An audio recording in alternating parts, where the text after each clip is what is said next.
There's one thing that's often overlooked amidst the euphoria of victory. All this aggressive, high-energy attacking football won't work if the players at the back don't believe in what they're playing. And this is where Mark Guehi and Abdulkadir Kusanov have quietly become just as important as the other attackers. Guardiola has called Guehi a top center back at the right age, someone who can play on either side of the back line, stay calm in duels, read danger early, and be composed enough to receive a pass in difficult situations and actually do something useful. And that's exactly what he did against Chelsea, receiving Cherki's pass and slotting a low shot into the corner of the net. The match itself crowned him as the match's best player, partly for his goal, but mostly for his defensive interventions throughout. Kusanov, however, brings something a little different. Guardiola has called him a top signing, and when you watch him, you can immediately see why. Pace, recovery, and the ability to defend wide areas with agility. Put him alongside Guehi, and suddenly, City maintained a much higher defensive line, pressing more aggressively after losing possession and attacking without the same vulnerability they had shown earlier in the season. The back four no longer lacked confidence, but instead offered more, and behind them, a goalkeeper who doesn't always make the headlines, Gianluigi Donnarumma. City's own coverage has shown that he has made a huge impact in his debut season, producing key saves at crucial moments throughout the season. Against Chelsea, he kept the net clean late in the game with a smart save from Cucurella. But the greater gift he gave City wasn't a single save, it was the calm confidence he instilled in the defenders in front of him. When a goalkeeper is truly trusted, the center backs defend more aggressively, the team presses with less hesitation, and there's a calmness to the defensive structure that's unimaginable. Donnarumma brings that. And then, linking it all together, is the player Guardiola called his best decision all season, Captain Bernardo Silva. When Pep explained why he gave Bernardo the captain's armband, he didn't talk about his leadership or personality, but rather said that Bernardo always put the team first in difficult moments, and that in truly difficult matches he was always there. That was his glue, the link between the phases, and the man who stopped City's aggression from degenerating into chaos. When Doku moved, Cherki spun, and O'Reilly arrived late into the box, someone needed to ensure that all that exciting and beautiful madness still had its backbone. Bernardo was the backbone. So they all came together. O'Reilly gave City strength and unpredictability down the left flank. Cherki brought creative chaos in the final third. Doku added pace and precision at the back. Guehi and Kusanov restored true defensive security. Donnarumma armed everyone from the back, and Bernardo kept the shape and soul of the entire team. This wasn't a talented squad that peaked at the right time. It was a team where every player profile fit almost perfectly into the system.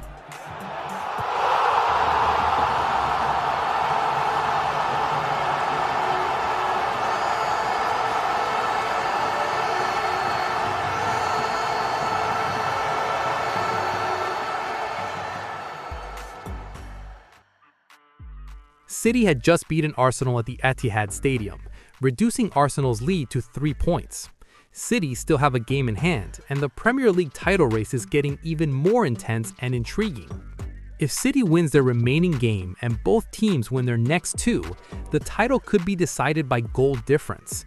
The situation has quickly gone from comfortable to terrifying, and that's what makes it even worse. Guardiola's April habit is no longer just a theory someone put forward to sound clever.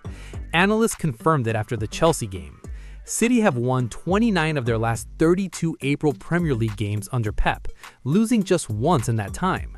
For context, he's done this before. 14 straight league wins in the 2018-19 season, 7 of the last 9 in the 2021-22 season, 9 straight wins in the 2023-24 season. When people say City are back in spring, they're not talking about mood. They're talking about a documented, repeated, almost mechanical superiority. But this isn't the same City playing the same old game. Analysts covering recent matches have made that abundantly clear. City now look like a team that has finally found the right formula after months of experimentation. Bernardo Silva dropping deeper alongside Rodri has restored control to the midfield, and that creates space for Cherki to wreak havoc up front. The old City could be slow and easy to read. This City still controls play, but now they're also attacking space. It's a completely different beast, and this is where Arsenal's situation becomes truly uncomfortable. Analysts note that without European football to manage, City may be well positioned to go on a sustained winning streak, as Guardiola has achieved so many times before. Arteta recently had to look his players in the eye after back-to-back league defeats, urging his team to feel the pain and channel it properly. First, the shock defeat to Bournemouth, and second, against City.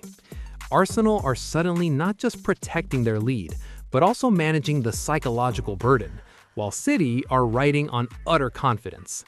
Guardiola himself called Arsenal the best team in England this season, and perhaps the best in Europe. High praise, but at the same time, he's quietly warning that momentum can change in a second. He knows exactly what he's doing when he says things like that. City haven't just weathered the storm this season.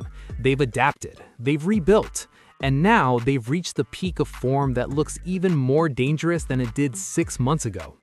History has a way of repeating itself with this manager.